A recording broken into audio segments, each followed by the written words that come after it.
Hello, and thank you for joining us for this Solutions Metrix live webinar, Reimagining Member Experience for Future Growth, hosted by World Council of Credit Unions. I'm Greg Newman, Director of Communications for the World Council. Credit union leaders consistently navigate a rapidly evolving landscape where diverse future members expect seamless digital experiences. CRM systems and strong digital infrastructures are key to meeting these rising expectations.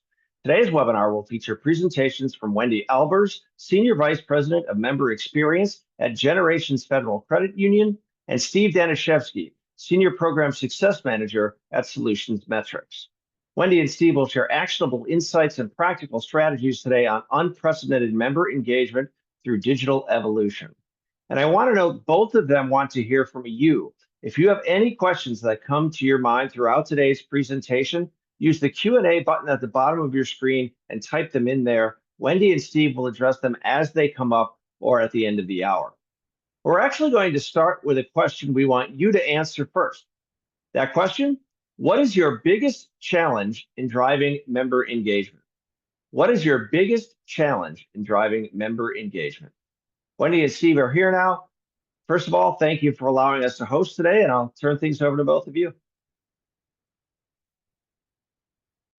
Thank you. Hi, everybody. Nice to be with everyone today. First, just to give you an overview of Solutions Metrix, we help credit unions connect the dots between strategy and technology. On the advisory side, we guide you with roadmaps, best practices, and change management to make sure your projects succeed. When it comes to innovation, we bring automation, system integration, and no-code solutions to life. The bottom line is we take innovative tech and turn it into real solutions for credit unions like yours. And just to show you a slide, these are some of the credit unions that are partnered with us today. And another one of our partners I will turn it over to right now is Wendy at Generations Federal Credit Union.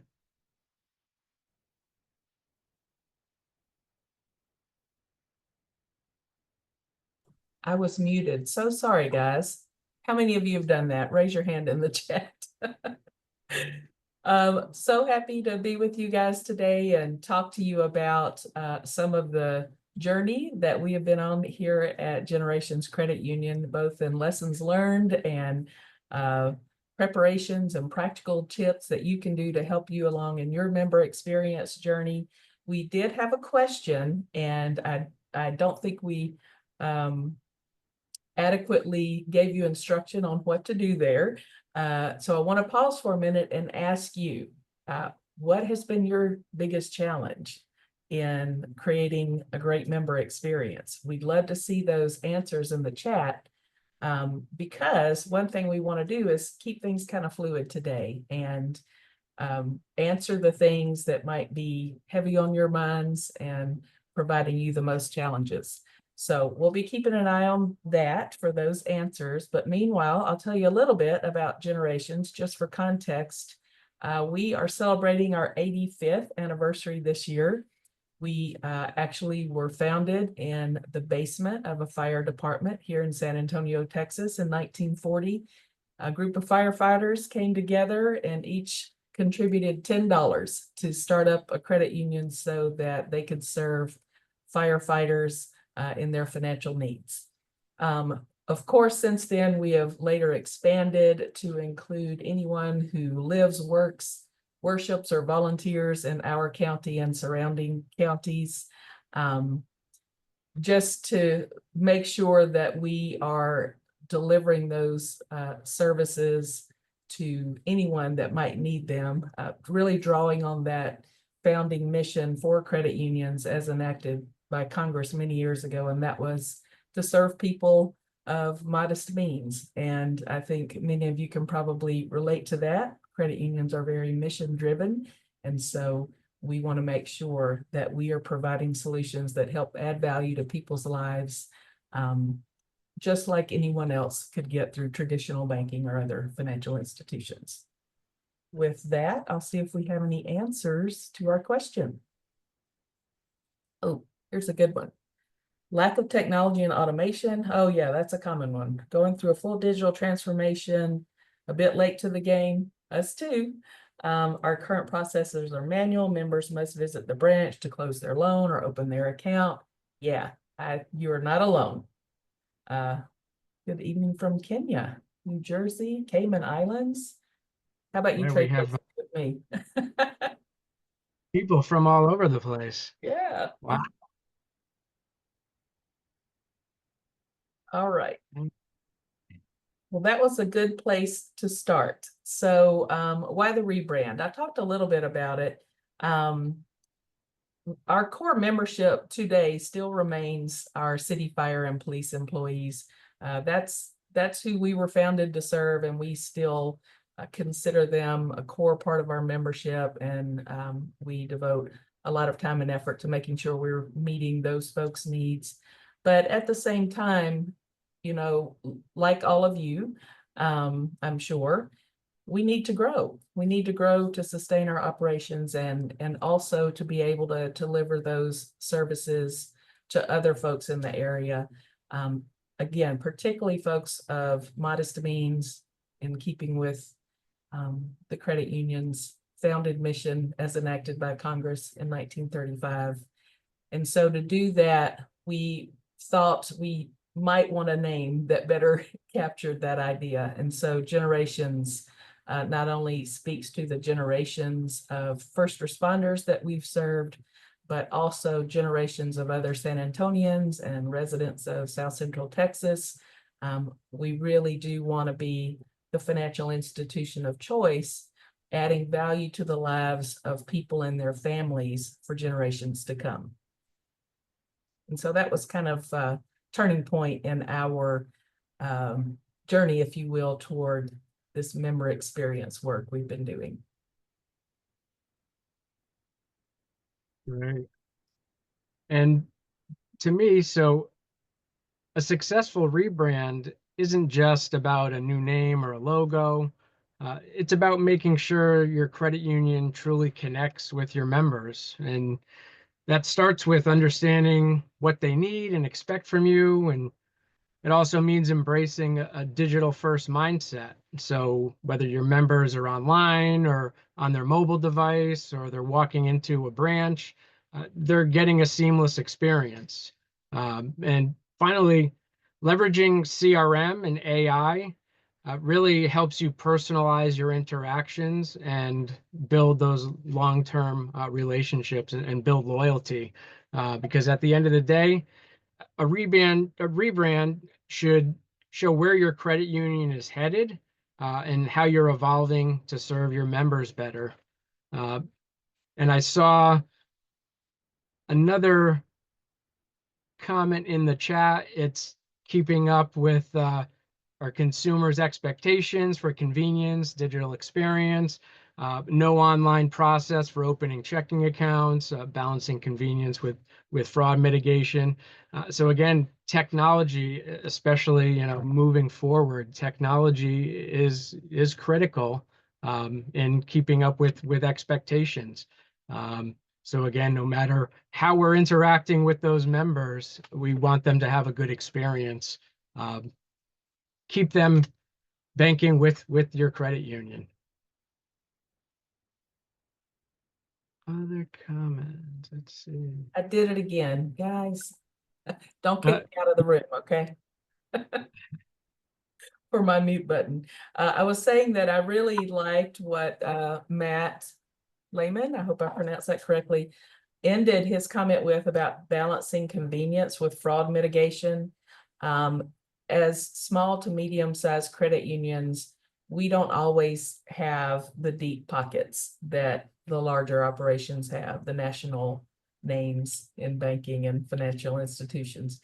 So it's really important that we do everything we can to ensure that we are protecting the credit union and our members and ourselves, right? So very valid point, and that's kind of an ongoing balancing act for us as well.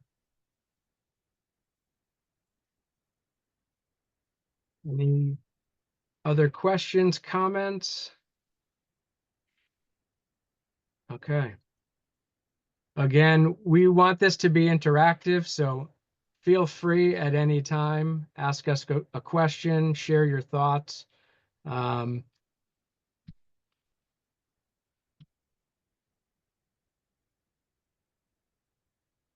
more question to ask. So anyone can share, but anyone learn anything from what we shared? What our thoughts were so far about a rebrand? I saw a few comments that others have also gone through rebrands, so I'd love to dig into some of that discussion. I think Steve made a valid point that really fed right into my narrative about the reason we chose Generations is you want your new brand, your new name to be aspirational, right? To move you toward the future. That's what did it for us. You may have other thoughts, so I would love to hear some more insights on that. Appreciate insights into getting an older board to buy. Oh boy, yes. Some of that work, a lot of that work happened before I even worked at Generations, but I've heard the war stories there. Credit unions have volunteer boards. They're unpaid, and oftentimes they come from the work world that your credit union maybe was enacted to serve.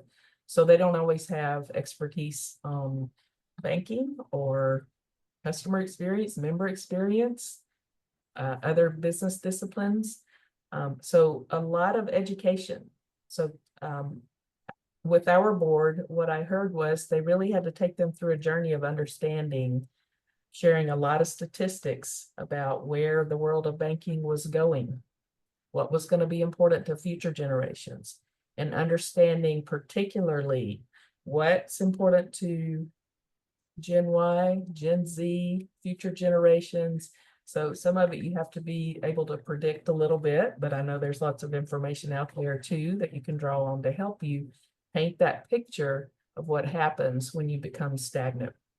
Another thing that was helpful is just showing information about our membership, that we were pretty stagnant and pretty heavy on older populations. So data tells the story. If we don't attract the next generation of members, eventually your aging population of members goes away, and what happens then? So that's what I can say. Just share a lot of data, tell the stories, paint the picture, and help bring them along. Wendy and Steve, we have a question from Valerie Hope, who asks, and I guess this is more a question for Wendy, did your rebranding deliver new audiences for your credit union, especially younger members, and how did you go about engaging them about membership? Yeah, it did. That was, again, a lot of that work was before I was brought on board, but I know that the marketing team was heavily involved in that. The rebranding also incorporated a new look to our marketing initiatives, the adoption of social media as a marketing channel, newer, fresher scenarios in our like video campaigns, television campaigns, just a really fresh look and focusing a lot on the convenience aspect of doing business with us. We also launched then a brand new checking account package that had services and features that were attractive across a broader set of generations. And so all of that worked together, and we did begin to see an uptick in our membership from those younger generations. Bill has a question. He says, and I think what he's getting at here is, he says the rebranding process is consistent with what the bigger banks are doing. What did you do that is different? I guess, do you know the answer to that? Yeah, I'm not sure I do know the answer to that. I would go back to, again, just the basic differences between traditional banks and credit unions. I would say it's important to focus on those, how we're different. You know, again, we're very mission driven. We were founded for a different purpose. We are generally not for profit. Of course, we have to have income. Income's important to keep the lights on and keep serving our members, but the business model is just a little different. And so focusing again on that mission and the ways we're different that can benefit a member would be key for that. I spent years, decades in traditional banks before joining the credit union world. And I'll say personally, I can't imagine what it would take for me to go back to a traditional bank. It's just different. And if you can capture that feeling of how it feels different, that can be a big differentiator for you.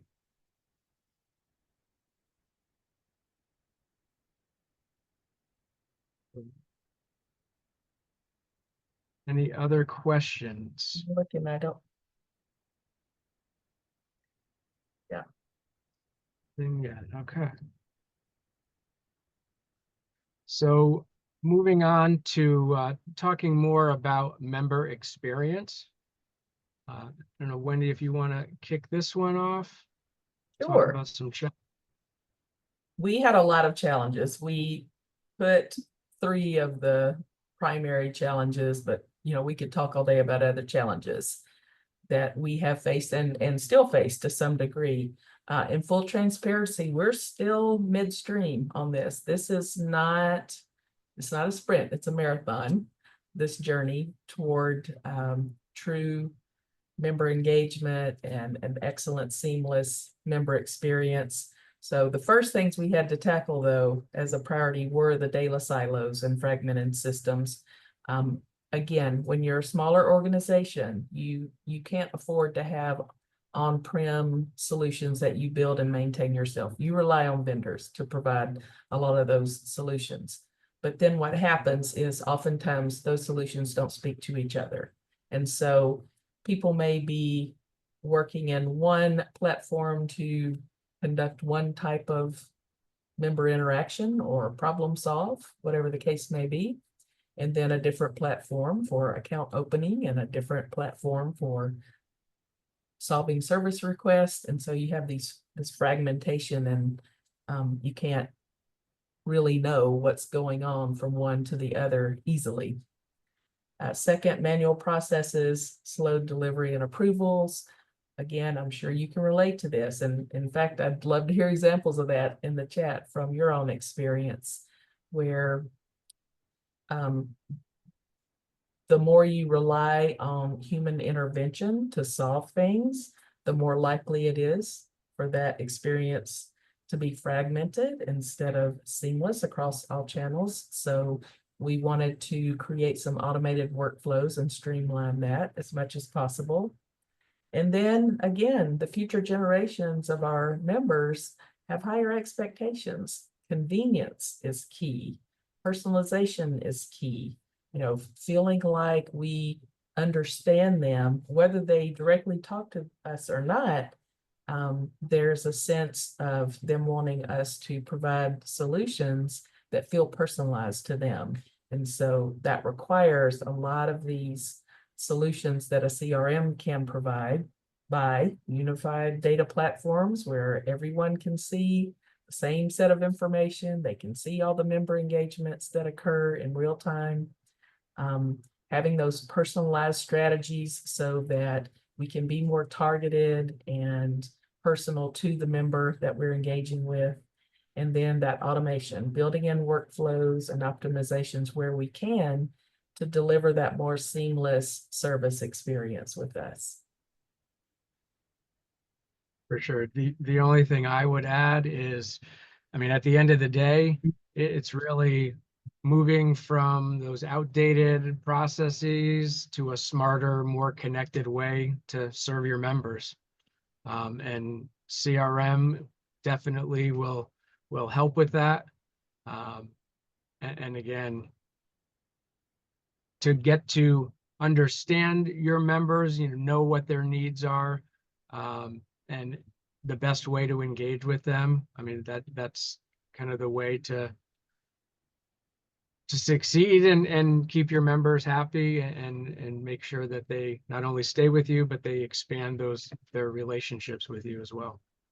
That loyalty is really key, Steve, and that kind of brings to mind some of the other tactics we had to employ as well. CRM is a big part of our member experience journey that we're on, but we also had to do some other tactical things, like introduce and invest in some new training programs that retaught our employees how to better engage with members and have more meaningful conversations, whether it be problem solving through service or, you know, creating that member loyalty by adding value to their lives through appropriate selling. And all of that, all of those things work together. There are other things we've had to do as well, but, you know, CRM is a big place. I view this a big part. I view CRM as the platform that kind of supports that member experience and enables. And then when you've got well-trained people with good products and good digital channels that they can conduct their business through, they can all come together to provide that great member engagement experience that you're looking for. Absolutely. I don't see any new comments in the chat. We do have a question actually from Alex, who asks, did you partner with a company for the retraining of staff, or did you do it with internal training and support? Oh, we actually did purchase training through an outside source. Ours happened to come from America's Credit Unions, formerly known as CUNA. They offer training programs designed specifically for credit unions. And so that was what worked for us. I'll add too that we vetted out different ideas for how to approach that. In the end, for us, even though we did have to purchase the training, we made a financial commitment to that. That was viewed as less expensive overall than us trying to devote our own man hours, work hours and resources to creating something from scratch. It was better to have something out of the box. And that's kind of like with CRM too, if you think about it. You can try to create all these things on your own through, people tracking things through shared files and spreadsheets and all of this stuff that can just get really out of hand quickly. It was more cost effective for us to purchase a solution that could be implemented to do those things for us.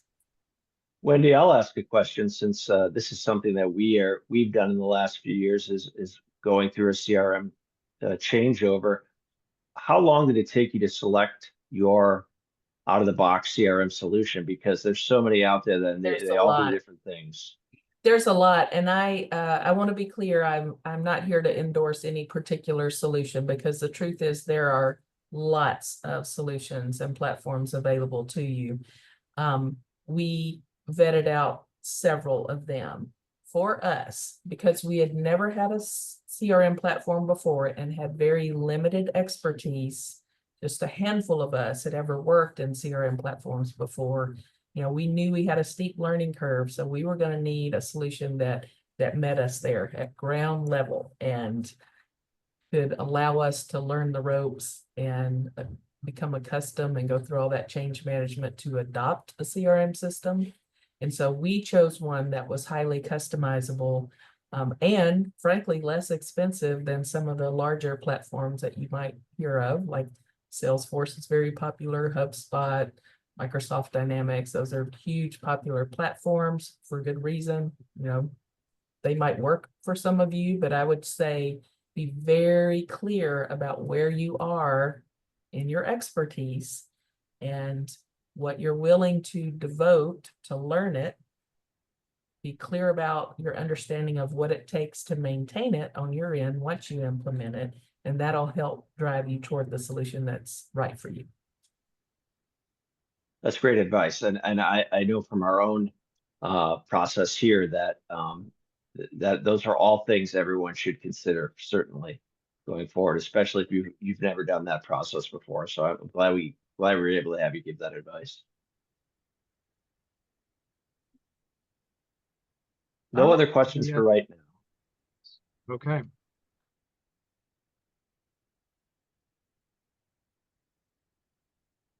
All So right. Yeah, so full transparency, we're still early in the stages of televoice, and it was kind of funny because here's again where silos can get you in trouble when you have different platforms for different purposes.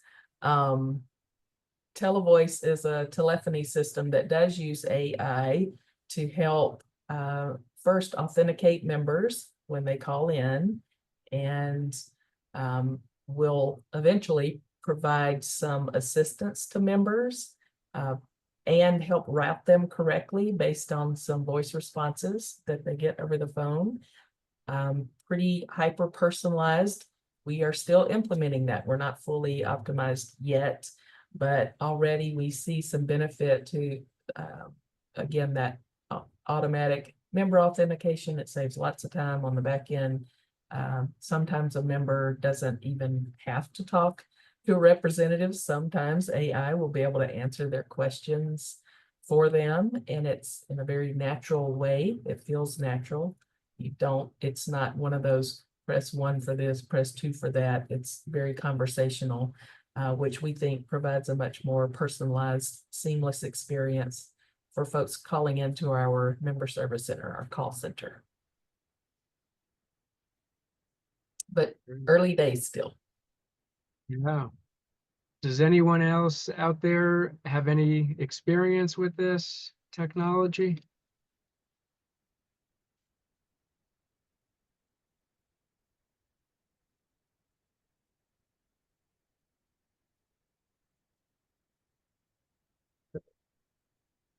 So we have another question for the group. So AI, it's a big topic, not just in the credit union world, but AI is all I see on my Google feeds and every time I'm looking online. But where do you all think AI could have the greatest impact to your credit union's member experience? And while they're thinking of that, I saw a question from Rhonda Morin about SMS as well. Not yet. We do hope to eventually have some SMS automation, either in the telephony system or within the CRM platform. Older members are not big fans. Yeah, that's fair. We also have a member survey platform. I anticipate hearing some feedback from that. Next best product. Yeah, I'm glad that came up. Need some information on AI. Well, it's everywhere. Every vendor you talk to has got, somehow they're using machine learning and AI to try to deliver a better service. Products and service knowledge. Mary Spellman, I'm not sure what you mean by that. Provide consistent, accurate, efficient answers. Yeah, that's what we're seeing as well. Alex, absolutely right. We do too. We have, as who was that? Somebody mentioned, I lost it. Somebody mentioned some of their older members prefer that face-to-face contact, personal contact with a live person. So we allow for that. We still have branches. In fact, we're considering if we need to expand our branch network to meet more of our members and growing areas of this region. And we still have a lot of branch traffic, still have a lot of call center traffic. So definitely. And what's so funny is it's not always just the older members. Like, people of all generations have times when they just need to talk to a person. So it's important to keep that as an option as well. Oh, good to know. Yeah. Oh, wait, what does Phil say? We've implemented AI for employees in the form of our own ChatGPT style knowledge base. Oh, nice. Well, that's exciting. I might want to hear more about that. Yeah, absolutely. At least with me, especially if things are very lengthy, if you're looking for something specific, I just copy and paste right into an AI ChatGPT and ask for a summary, make it into bullet points, and it's instantaneous. It really is amazing and just helps with efficiency. Oh, I know one thing I wanted to go back to. Someone mentioned the next best product. We are still in our implementation for CRM as well. We're not quite finished. We're approaching the final phase, and that's one thing that's important to us is have that next best offer enablement. That again is where you create that feeling to the member that they are special to you, that you understand what might help them, and that you are offering solutions that will add value to their lives. And we think that'll help enable that more efficiently for us. We actually had a question here from Kendra who asks, are you concerned that the move to AI being data-driven will make service less personal? I think so. I think that is a valid concern that we're all trying to balance out. And again, that's why we're trying to take a more fulsome approach here at Generations by ensuring that our team members are upskilled in how to have those effective interactions with members, be responsive, be knowledgeable, show caring and support to the members, so that, and especially until we even fully understand the AI capabilities and how it works. We want to make sure those foundations are in place. AI is still fairly new technology and everybody's talking about it, but I'm not sure any of us fully maybe a few people. I certainly am not one of the people that fully understand it yet. I think you're probably in the 99% of credit union folks who probably feel that way, myself included. So no other questions for right now, but I think there's a few more comments here. Compliance. Yeah, and I'll add, in terms of the service, AI, if you look at it as just another tool to assist in whatever, even if we're talking next best product, it won't replace that day-to-day, that in-person, on the phone, that interaction with the member. If you look at it as a tool to help with those recommendations. So we would love all of our employees to be able to know exactly what's the best product, or based on, what type of relationship that member already has with the credit union, what else could you talk to them about, or what would they benefit from? The reality is not every employee or banker is in that position. They're not there yet.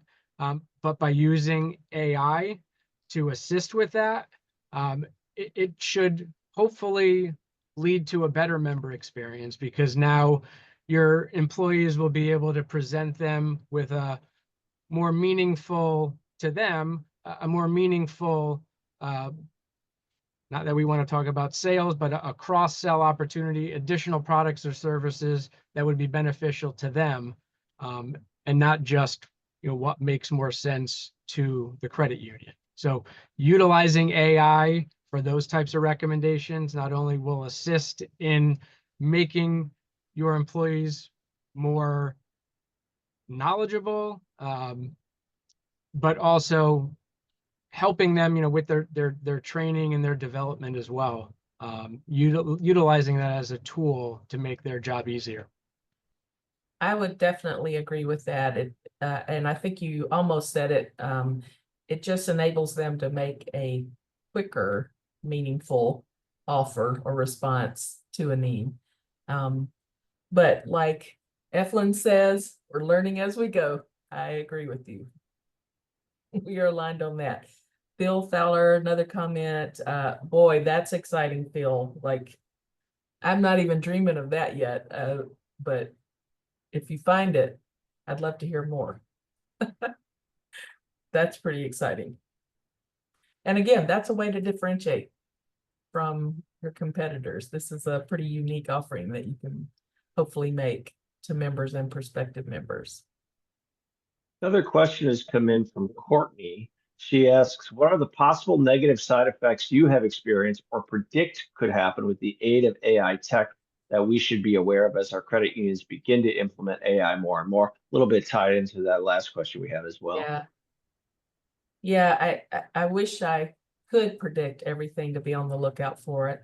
and Steve may have a better answer than me, but for us, it's about really keeping in tune with what members are saying about our services. I mentioned that we have a member survey platform. We really do look at that feedback and try to learn from it, the things that we're doing well as opportunities to get better.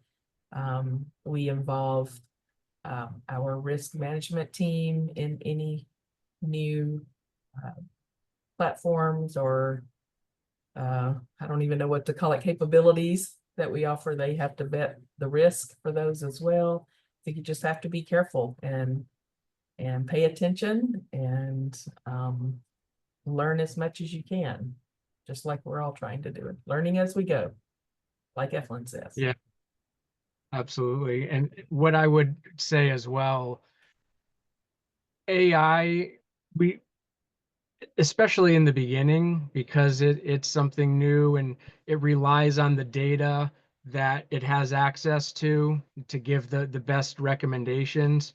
So be careful right away initially with what it tells you, because if you rely solely on what AI is saying, it may not have the full history or context if when you first enable it. Over time, when it has months of data to consider, it could better predict member behaviors and the best things to recommend. But at least initially, I think there is some sort of a learning curve, even for the AI, before it's completely accurate. So don't just assume, even if you're using ChatGPT to type up an email or something, don't just assume what it says is 100% accurate and you should, not have to proofread it. It will certainly help, but specifically when you're talking about next best product and being able to learn through your data, is just give it some time to kind of fine tune itself before you really take it for what it's worth, because there's really still no replacing that human thought process and looking at actual data to make a decision.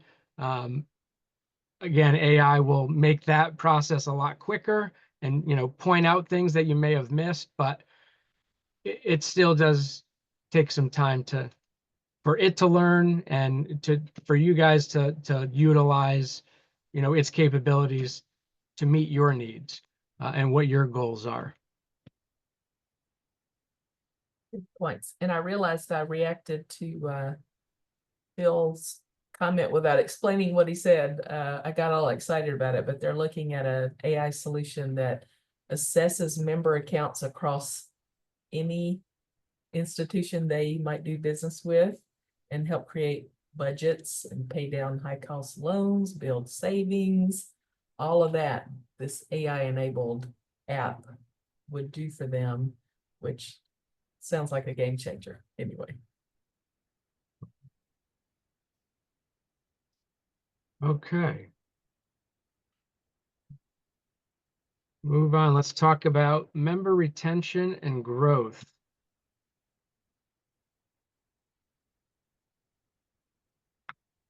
Meaningful member interactions. Yeah, that is the key. And we've talked about some of this already, talking about the hyper personalization, people's desire to feel like something is really personal to them and it's going to add value to their life based on their specific circumstances. Being able to create the same seamless interaction across any delivery channel, and then being more proactive in our service strategies to help us anticipate needs before they rise. And again, these were problems that we identified that we could solve through a CRM platform, through the automated onboarding. We can talk a little more about that. I'm curious what some of you are doing about onboarding, if you don't mind putting that in the chat. But again, a lot of this has to do with marketing tactics.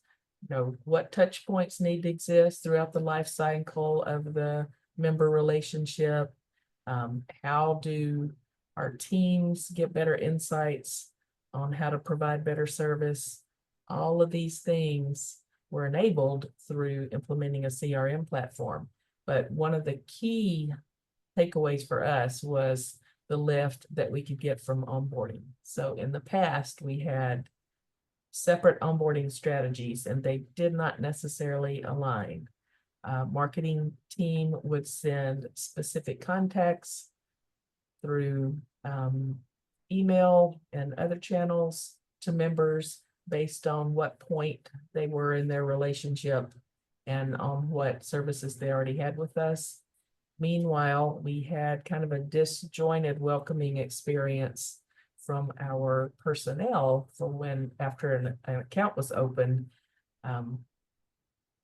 doing those reach outs to welcome the member officially and help them through any, services they needed to still set up, answering any questions, doing some other relationship building.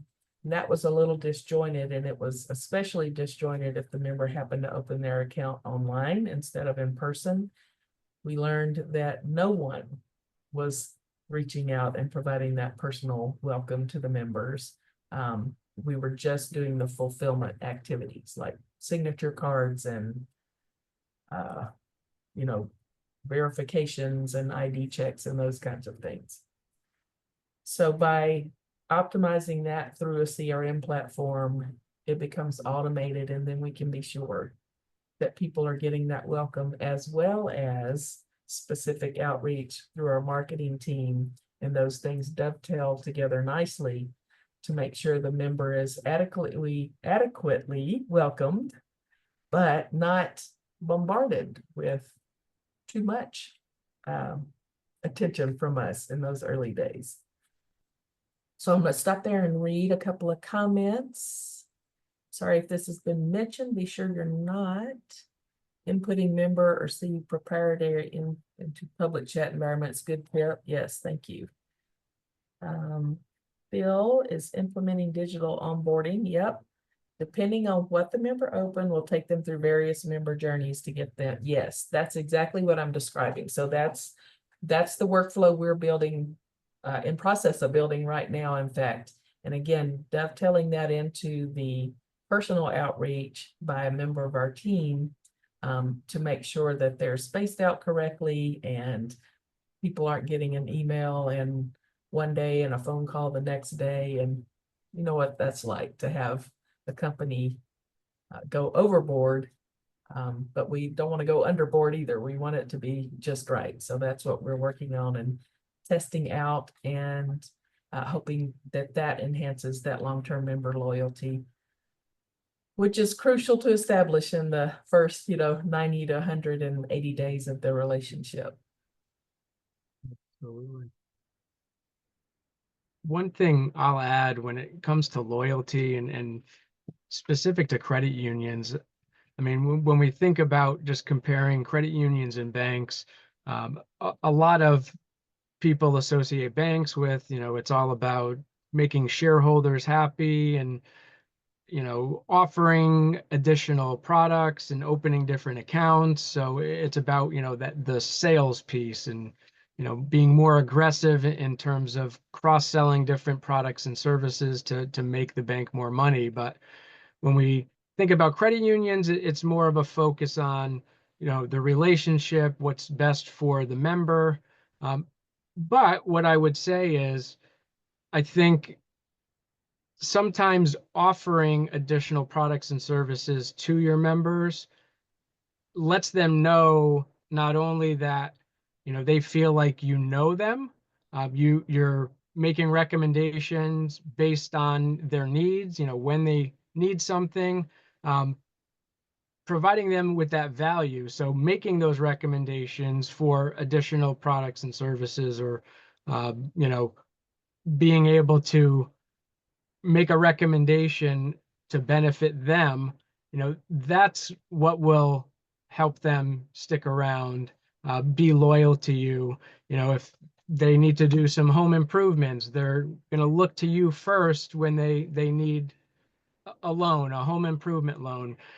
Nowadays, with these fintechs and these mega banks, it's so easy, especially for lending, to just go online and, in 5 minutes, you may even have money deposited into your account, depending on the amount of the loan. So it's so easy now to do things online that we want your members to continue to consider you for any of their future needs. So don't just assume that, we're a credit union, we're not about selling, and we don't want to come across as like we're selling like a bank would.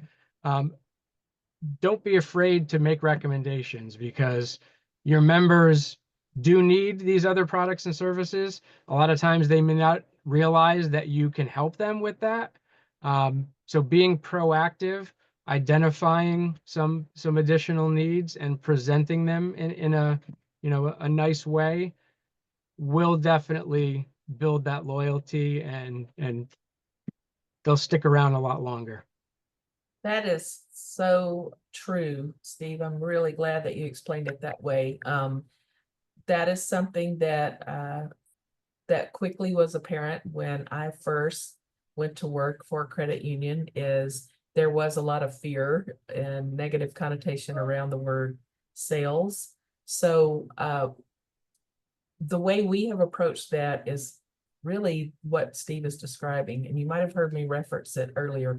If we use the word sales, we say appropriate selling, but really our language has evolved to describe it as relationship building. It's managing and nurturing a relationship.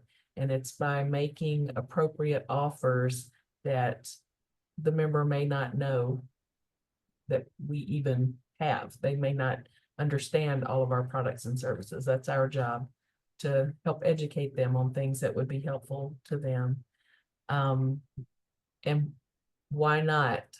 If you can use technology to help ease those conversations, why wouldn't you? Because I promise you, the traditional banks are light years ahead of the credit union industry. And I know, because that's where I came from and used to administer a CRM platform for one of my former employers, and they had this technology years ago. So we've got some catch up to do. But needs-based sales is the highest form of service. Yeah, that's right. If it fills a need and adds value to the life, then it really is doing a service to the member. Another question has just come in. No name on this one, but the question is, are we concerned that AI may take away from the personal approach that credit unions may provide? How would we approach this? Again, it's a little similar to some of the past questions. Yeah, I think we did kind of speak to that before. I would just reiterate the importance of your employees understanding that it is a tool. Steve mentioned this too. It's a tool, it's a resource. It does not replace us as humans, and it doesn't have full context. AI cannot sit in front of a member and read body language and hear tone of voice and have a conversation with the member to learn that they are planning to buy a new home in a year, or whatever the case may be. We need skilled team members to manage those interactions and to use AI as a tool to help them do that. I think that's the key difference. Tom says, Wendy, thumbs up. Thank you, Tom. Yeah. I'm glad you brought up the body language piece, because that's a critical, piece to all this when we talk about, member service and just in general, even over the phone, just hearing the tone of somebody's voice or how they react to something, being able to pick up on that, those verbal or nonverbal cues that, okay, they're not interested in what I'm selling or what I'm talking about, I should change the subject, or, they're not interested in that. So those are things that, we can train and teach people to understand and look out for. But again, AI, it'll help with certain things, but it definitely won't replace that personal service that you can provide in person, again, even on the phone. Another question, for credit unions that are not yet digitally ready, where is the best place to start with AI to enhance member experience and operations? Steve, why don't you take that one? Saying you're not digitally ready, I'm not sure how I could answer that. Yeah. So I would say, I mean, right now, in terms of using AI to help service members, if you're not digitally ready, the way I take that is you haven't begun to invest in newer technology that will provide, different functionality to interact with your members. So I would be careful. I mean, you could utilize it to kind of streamline some of your operations. Use it to, I mean, in terms of marketing, there's certainly uses to target certain, more targeted offers, make better recommendations, different interactions. Incorporating, a chat to your website or different ways to interact with your members, it can certainly help. But I think, I'm partial to talking about a CRM solution. I think CRM could help with all of this. There's really no substitution to having access to too much data. The more data, the more information you have about your members and their behaviors, their different types of transactions, the more you can utilize tools, like AI and machine learning to make, better recommendations and to have better engagement with your members going forward. But it definitely, it's a big investment. But I think nowadays you have to put a plan at least in place to start talking about investments in technology, because it's the only way to keep up and remain competitive with, other credit unions, obviously the banks and fintechs out there. Steve, I just thought Hopefully of that. something too while you were talking. You can also, it will cost money, but you can also hire someone to consult with you on your tech stack or lack of tech stack and help advise you where to start. Or even, connect personally with other similar credit unions and talk about their experience. I would say, but consulting with others at some level might help you figure out really where you need to start. And if AI really would be the place to start, or if you've got to work to that through some other type of solution. Yeah, and Wendy, I think I've heard you mention this before, but the credit union community, credit unions, it's not so competitive, where typically it's an environment where people will share best practices and, be comfortable to make recommendations. So I would definitely say even utilizing, social media like LinkedIn platforms to get connected to other credit union executives or, local credit unions or institutions. I think that would be a great way to start. What have others done?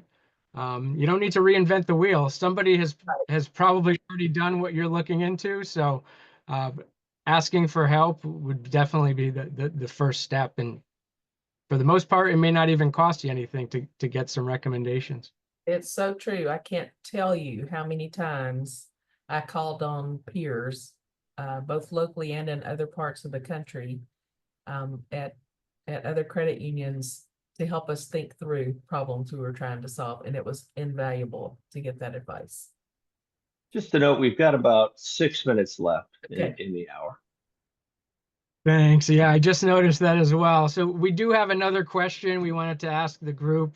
What other strategies or technologies is your credit union considering to deepen member engagement and drive long-term loyalty? If you wanted to put that into the chat, we're happy to share a lot of feedback after this with the group.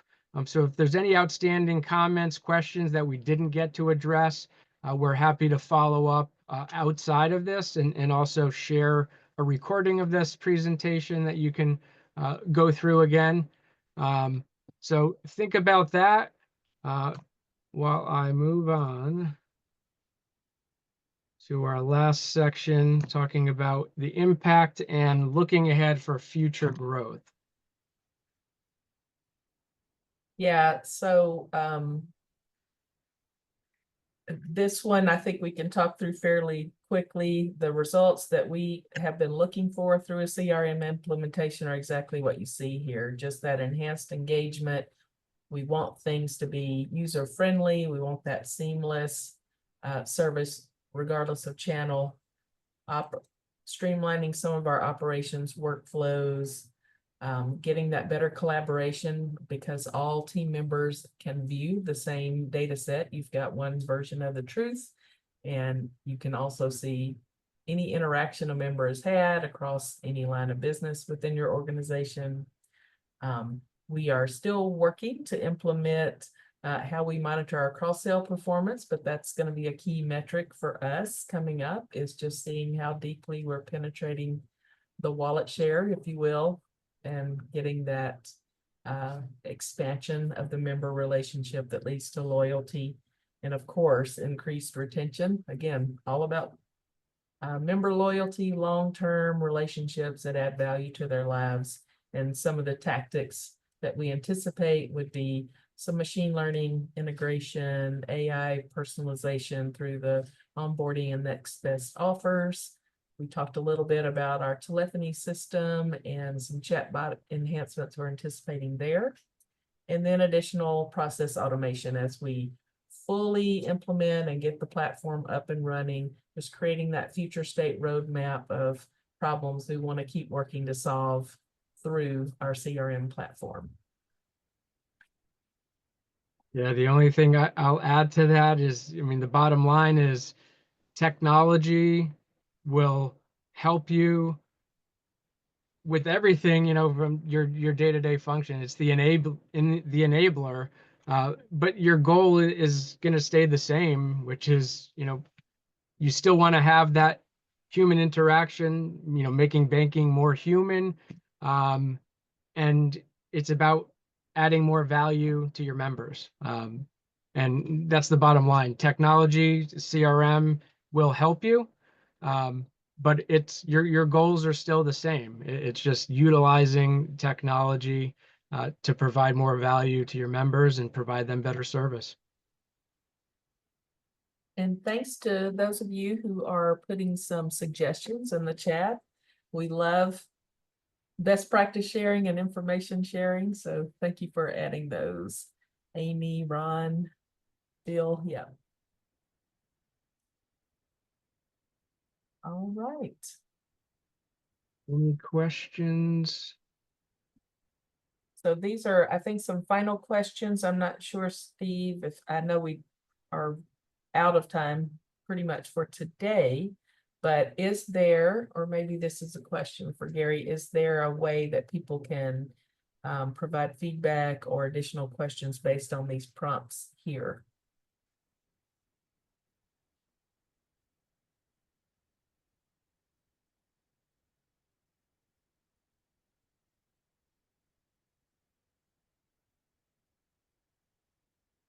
See, A Greg. couple comments in the chat, and then just one comment, actually, not a question, in the Q&A section. Just somebody had mentioned that frequent member surveys can really help improve and enhance member loyalty. Yeah, I would agree with that. And knowledge is power, and getting that feedback directly from the member's mouth is one of the most valuable tools you can have, which is why we invested in a member survey platform as well. Yeah.